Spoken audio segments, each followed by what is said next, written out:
Hey guys, welcome to Sunglass Saturday. Active Self Protection Extra. I'm Brian Hill from The Complete Combatant. Palm pepper spray has recently reformulated for even more effect when you bless the deserving with the hot sauce. Palm is what I use between a harsh word and a gun and encourage everyone to do likewise. I shot a drill and I didn't shoot it on camera. And frankly, those of you who think I'm being dishonest, it won't matter anyway. You're going to think that no matter what I do. I've got some drills showing my extraordinarily high level of accuracy if you'd like to go look at them. So I shot this because I couldn't figure out a way to do it by myself. All right. So I shot the drill, and it's not you watching me shooting drill, it's a you doing drill. You need to go do this drill. All right. I call this the maximum efficient range of my pistol. Now, that usually means at least 3 different pistols for most people. You probably have your full-size gun, your medium gun, and your super small gun. And this should change the idea of thinking about the pistol. We know larger guns are easier to shoot. They tend to be more accurate by nature. These are generalizations. Medium guns are easier to carry. You get the best balance between accuracy and precision, ammo, and the ability to shoot with it still being concealable. Small guns are ultimately concealable, but since they're smaller, they're harder to shoot, harder to control, and you give up a certain level of your skill, but you can hide it better. Sometimes in my life, I have to choose one of those. So I shoot this drill to know who I am as a shooter in case I ever have to do it. I just flew in last night from Maryland teaching a class, and what we talked about is range with your pistol. I fly out tomorrow for Texas teaching a class. So I'm getting a quick video in. This is something we shot in class, and I thought, boy, I need to do that for a video. All right. This group was shot at 5 yards. This one at 10, 15, 20, and 25.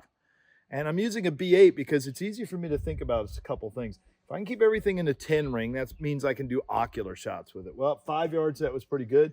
At 10 yards, I had one come out. So I know I need to be careful of that.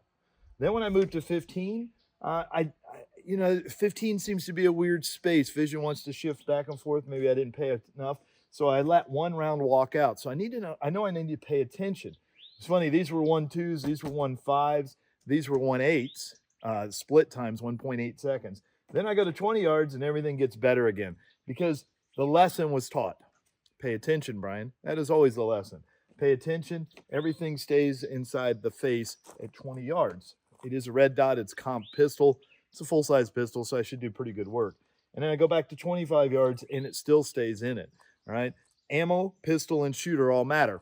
So I'm measuring all 3 of those to see where I can take shots. What was interesting was this was 1.8 splits. This was 1.5 splits. So I actually shot better sooner.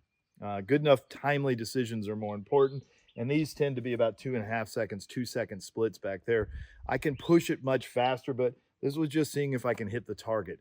The time doesn't really matter. You're watching to see how well you can shoot the pistol.